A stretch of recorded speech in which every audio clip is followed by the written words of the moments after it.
تشریف لاتے ہیں حافظ محمد مدثر۔ الحمدللہ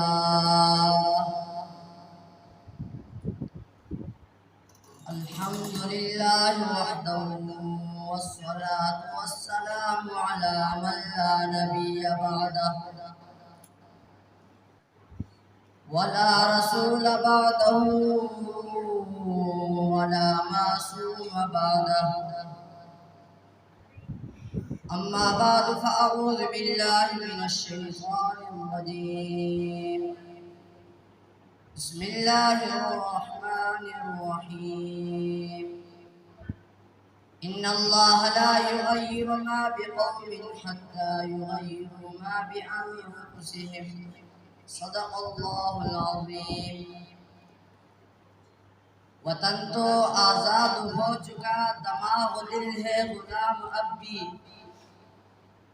وطن تو آزاد ہو چکا دماغ دل ہے غلام اب بھی، پیے ہوئے ہیں شراب غفلت یہاں پہ خاص عام اب بھی،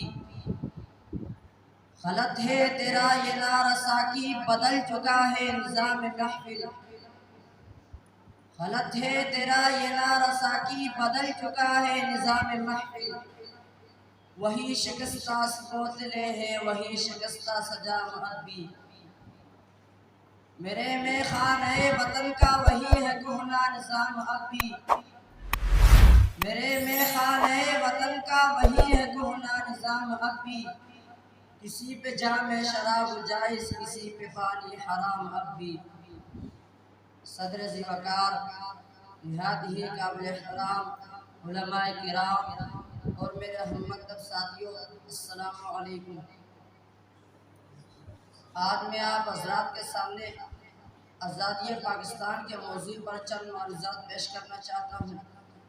سامعین محترم، آج کے دن ملک بھر میں یوم آزادی منایا جا رہا ہے، ہر طرف خوشیاں ہیں، جلسے اور جلوس ہیں، جھنڈے اور چراغاں ہیں، نعرے اور تقریریں ہیں، مگر اے آزادی کا جشن منانے والوں، کیا تم جانتے ہو کہ اس آزاد ملک کے لیے کتنی ماؤں کے لختے جگر کٹ گئے، کتنی عصمتیں لٹ گئی، خون کے کتنے دریا بہہ گئے، آرزوؤں کا کتنا محل جل گئے، اے آزادی کے شادیانوں پر تھرکنے والوں، کیا تم جانتے ہو کہ آزادی کیا ہے؟ کیا آزادی یہ ہے کہ ہم جو چاہے کھائیں، جو چاہے پیئیں، جو چاہے پہنیں، جیسے چاہے زندگی گزاریں؟ کیا آزادی یہ ہے کہ ہم ماں بہن کا فرق مٹا دیں، پردہ ہٹا دیں، فحاشی کو عام کر دیں؟ کیا آزادی یہ ہے کہ ہم جیسے چاہیں تھر کے ناچیں، گائے اور قدم مچا دیں؟ کیا آزادی یہ ہے کہ ہم سود کو حلال کر دیں، شراب اور جوا عام کر دیں؟ کیا آزادی یہ ہے کہ ہم جس کا چاہے کلا کاٹ دیں، جس کی چاہے عزت لوٹ لیں، جس کا چاہے حق دبا لیں؟ ارے میرا دوست، یہ آزادی نہیں۔ اگر یہ آزادی ہے تو یہ آزادی ہمیں ہندوستان میں بھی حاصل ہوئی، وہاں بے پردگی کی آزادی دی، شراب خوری اور سود خوری کی آزادی دی، فحاشی اور بدمعاشی کی آزادی دی، پھر ہم نے کیوں لاکھوں بچے یتیم کروائے، کیوں ہزاروں بہنوں اور بیٹیوں کی عصمتیں پامال کروائی؟ اللہ کے بندو، ہم نے تو آزادی اس لیے حاصل کی تھی تاکہ ہم انسانوں کی غلامی سے آزاد ہو جائیں اور اللہ کی غلامی کا تو اپنے گھروں میں ڈال لیں۔ لیکن ذرا رک کر سوچئے، کیا یہ مقصد پورا ہو گیا؟ کیا واقعی ہم آزاد ہو چکے ہیں؟ اگر ہم تصورات کی دنیا سے نکل کر حقائق کی دنیا میں قدم رکھیں تو بڑی تلخ صورتحال کا سامنا کرنا پڑتا ہے۔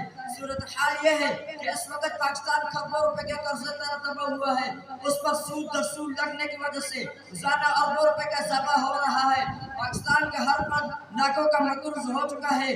آپ کو معلوم ہے یہ قرضے کیوں لیے جا رہے ہیں؟ یقین جانیے، یہ قرضے صرف افسروں اور وزیروں کے عیاشیوں کے لیے لیے جاتے ہیں۔ میرے عزیز دوستو، ہمیں غلامی کی زنجیروں میں جکڑ دیا گیا ہے، ہماری آزادی سلب کر دی گئی ہے۔ یہود و نصارہ ہمارے حکمران کو جو حکم دیتے ہیں وہ ہمیں تسلیم کرنا پڑتا ہے۔